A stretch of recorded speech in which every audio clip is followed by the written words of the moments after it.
Hello, and welcome to another edition of Monroeville at your service.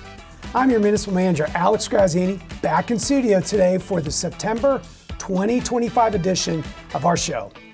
If you're a frequent consumer of the show, you know we talk a lot about service. After all, it's even in the show's title. Well, today we're here to honor service to this wonderful municipality. For that, we brought in some very special guests. I'm happy to introduce with me Bob Ratcher, our municipal solicitor, and our deputy mayor, Eric Poach. Gentlemen, welcome. Thank you. Good morning, Alex. And so the service we're here to honor, of course, is the 40th anniversary years of service for Chief Doug Cole.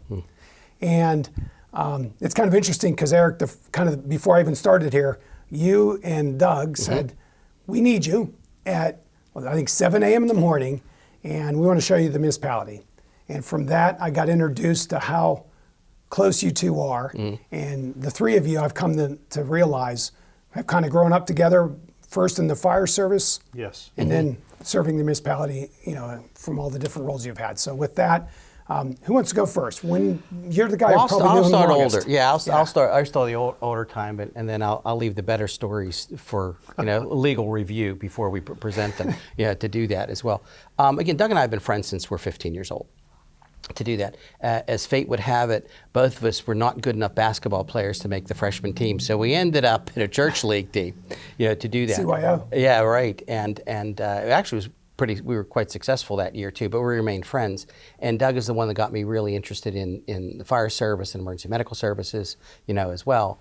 And from our standpoint, he was my best man at my wedding. He's godfather to my children. To do that, him and his wife.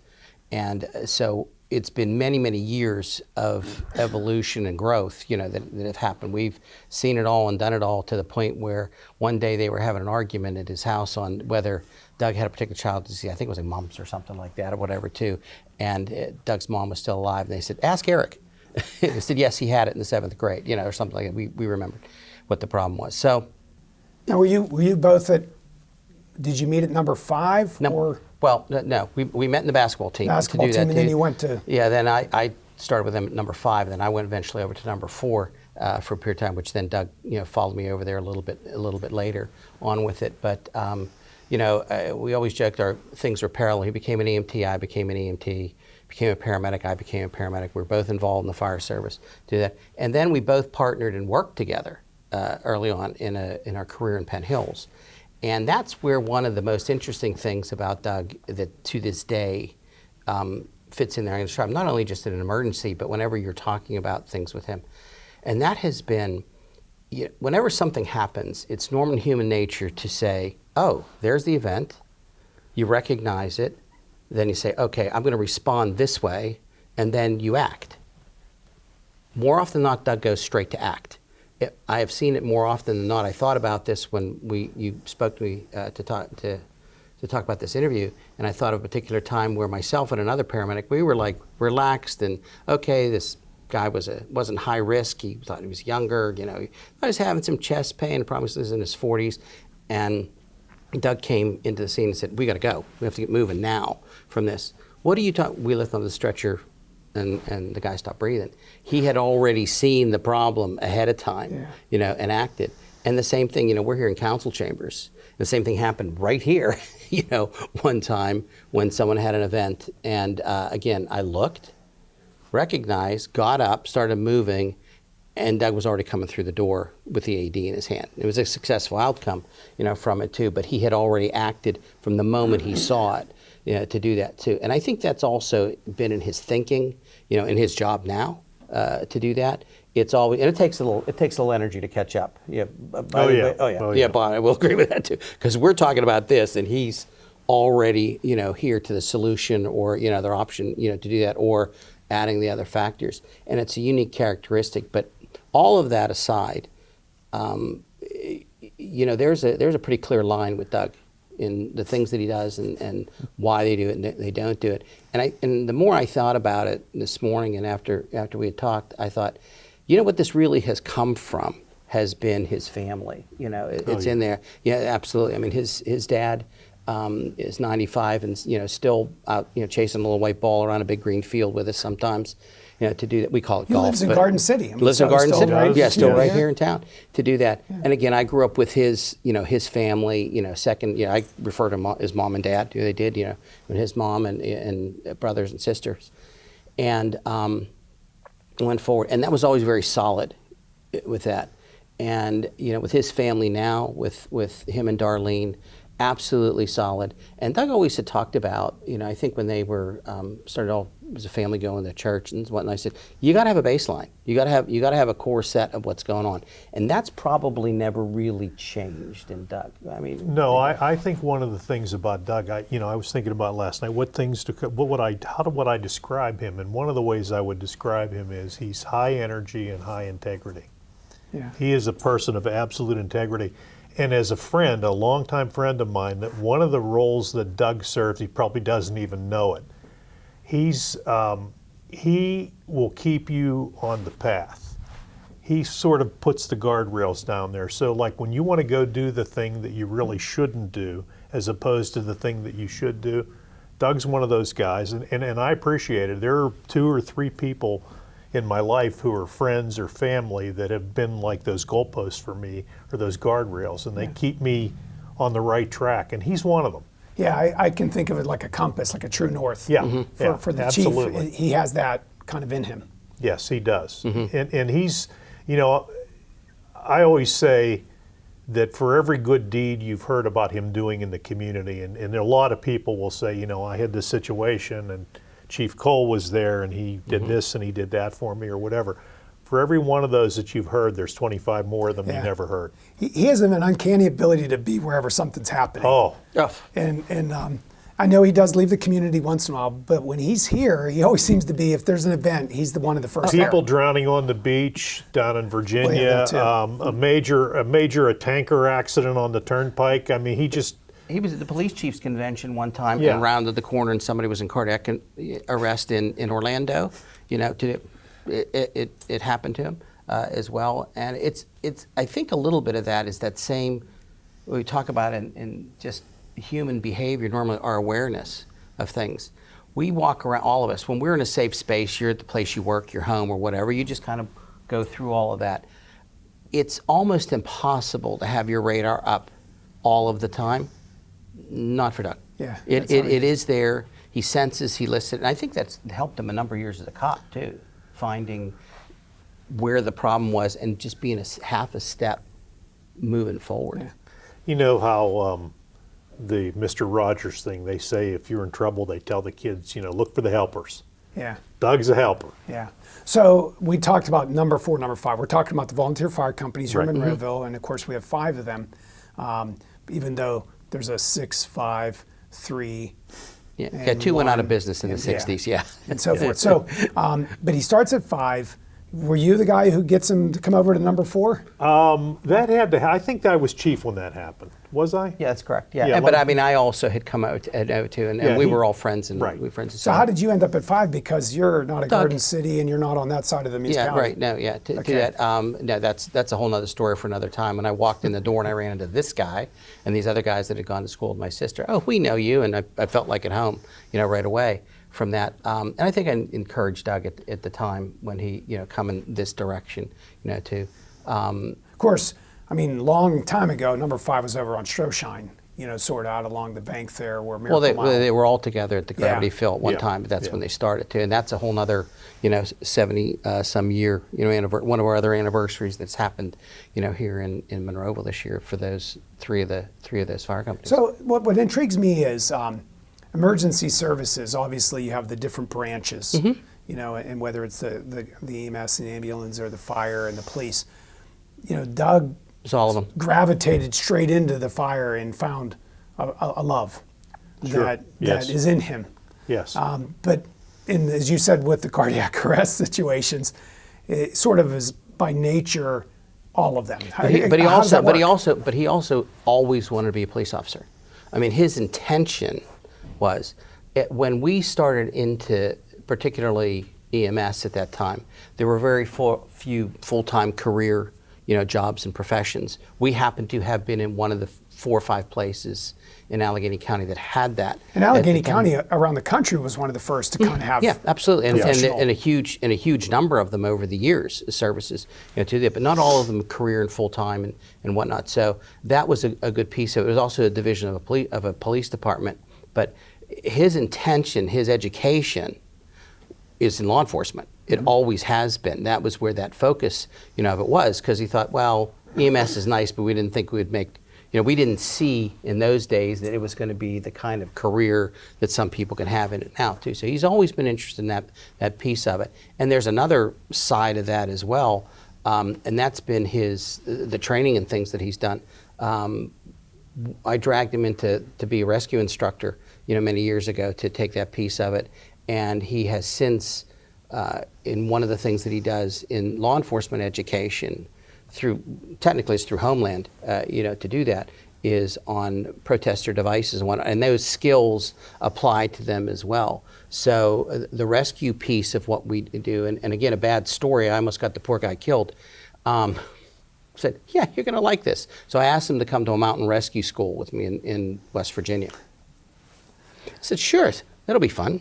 So off we hike into the state park, to do this, and he's going to hate that I'm telling this story from it too. But we had been training for a couple of days at this one space on rope rescue and coming down from a great height and down and whatever. So what we didn't know at the time, as we protected the rope with rocks, so you're supposed to use like a wool piece of carpet so it's not sharp on it. What we didn't know, and nobody knew later, is there was a nylon content in it, which rubbed nylon on the rope.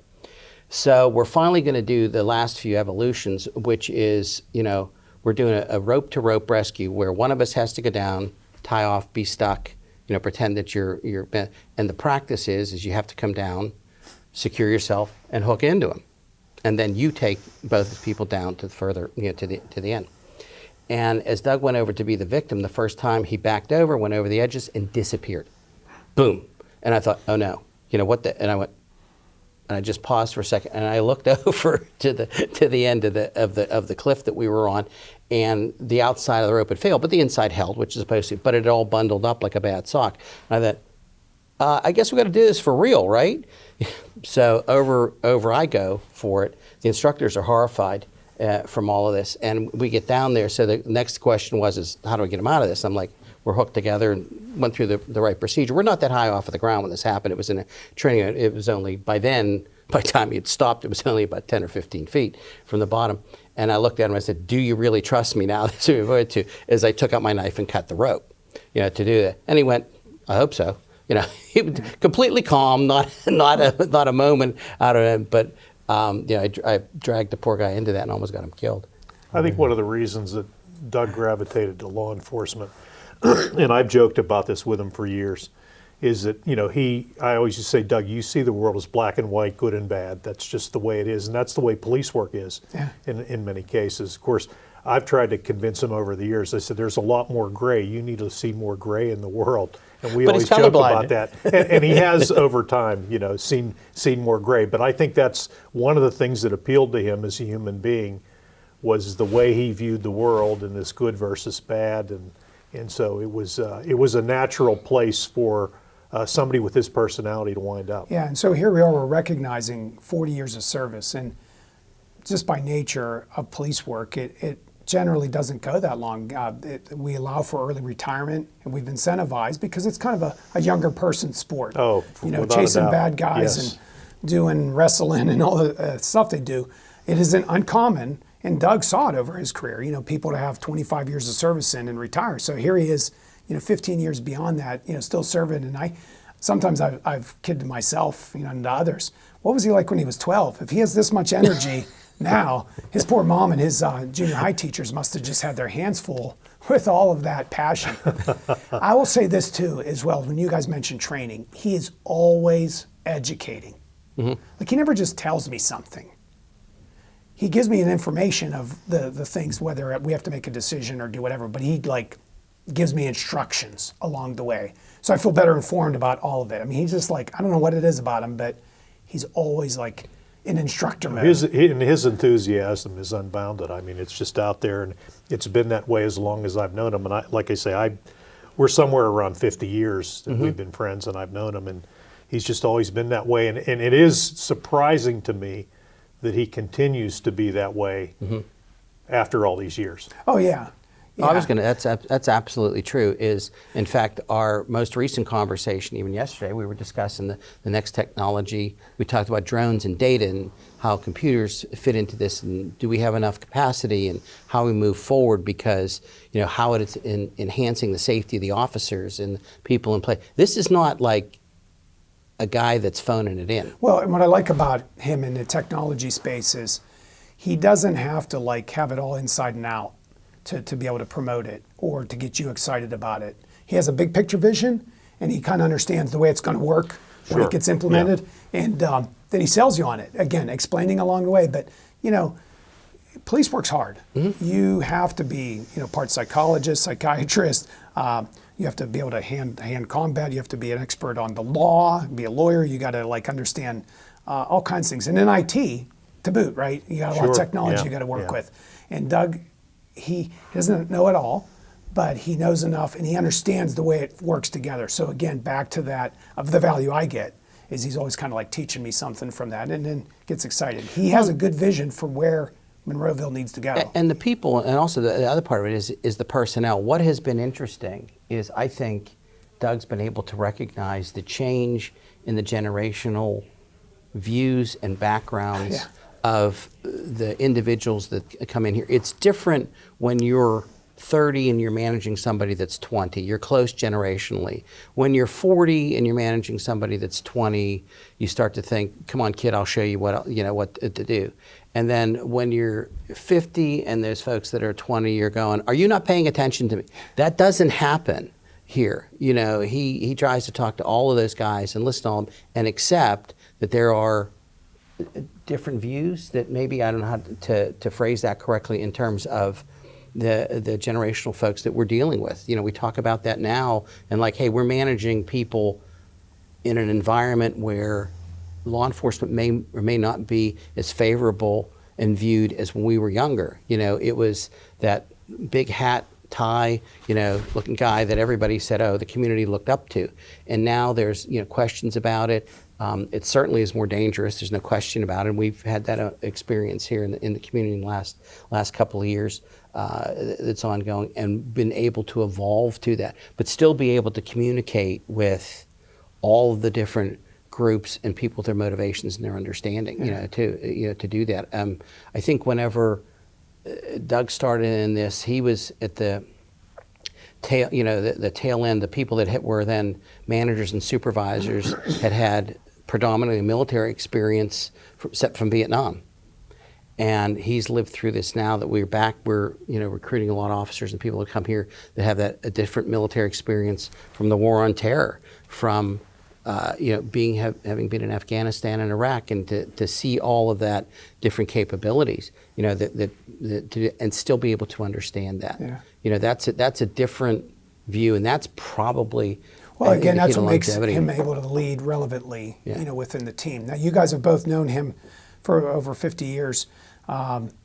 Thinking back when you were running calls and doing all the stuff that people in their 20s do, could you see him being chief for 15 years and having 40 years in at Monroeville?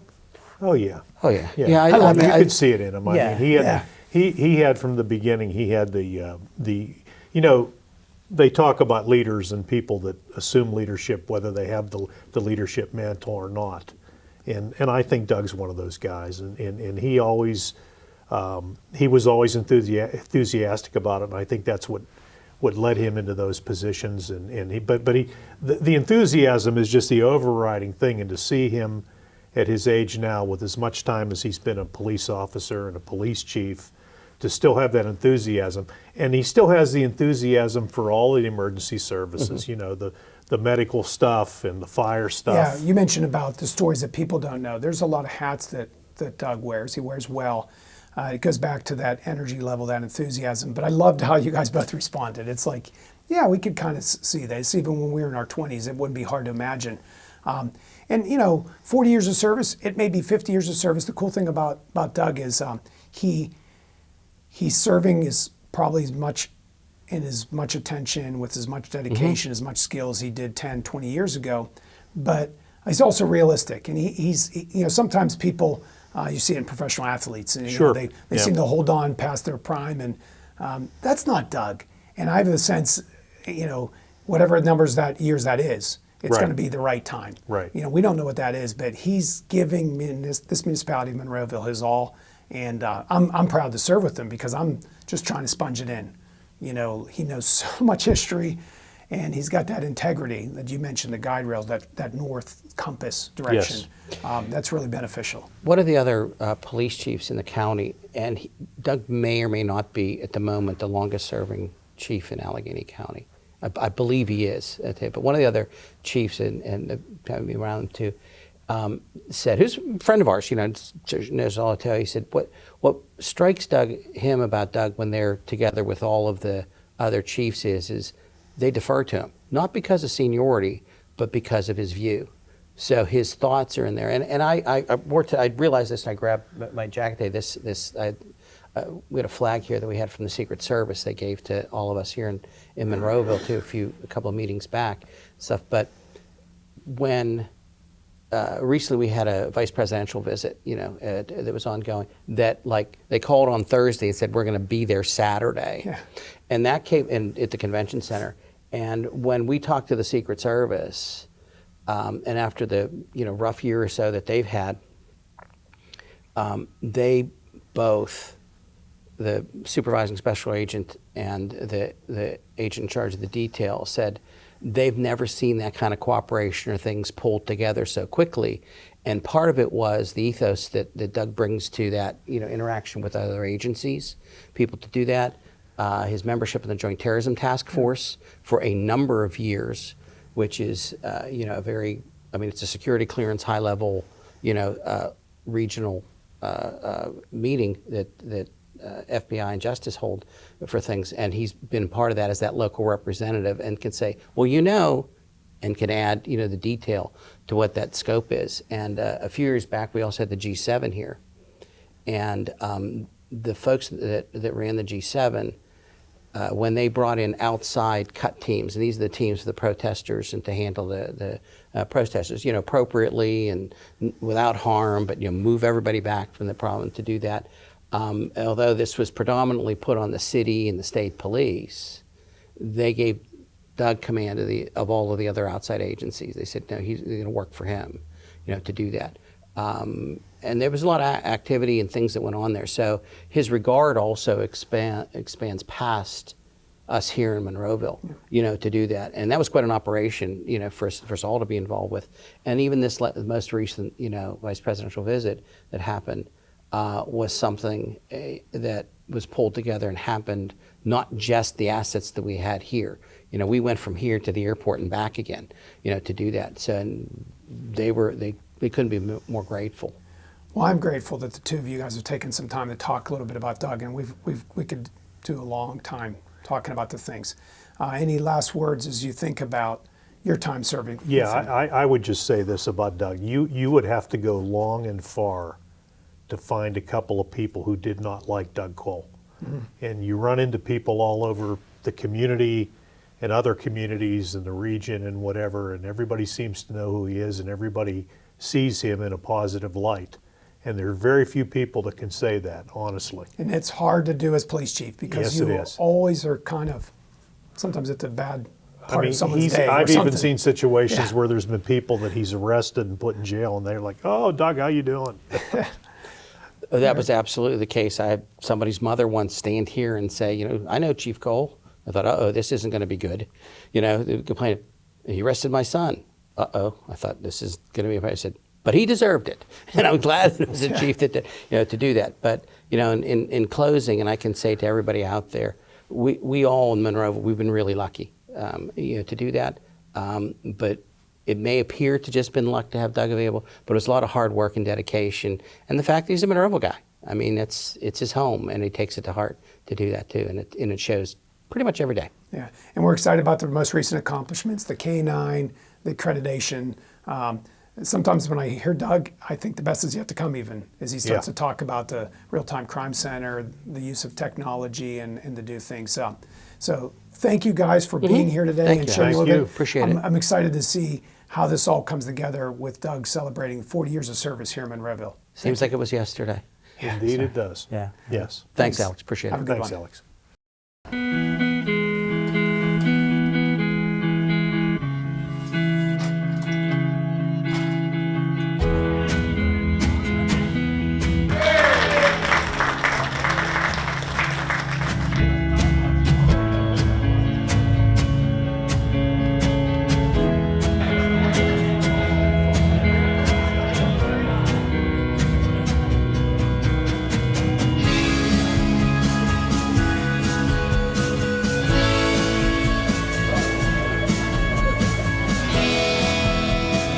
So this is a proclamation from the Honorable Nicholas J. Grieshock, the Mayor of Municipality of Monroeville, honoring Chief Kenneth Doug Cole on the occasion of his 40th work anniversary. Under his leadership, the Monroeville Police Department has upheld the highest standards of law enforcement and community engagement, ensuring the continued safety and security of our residents.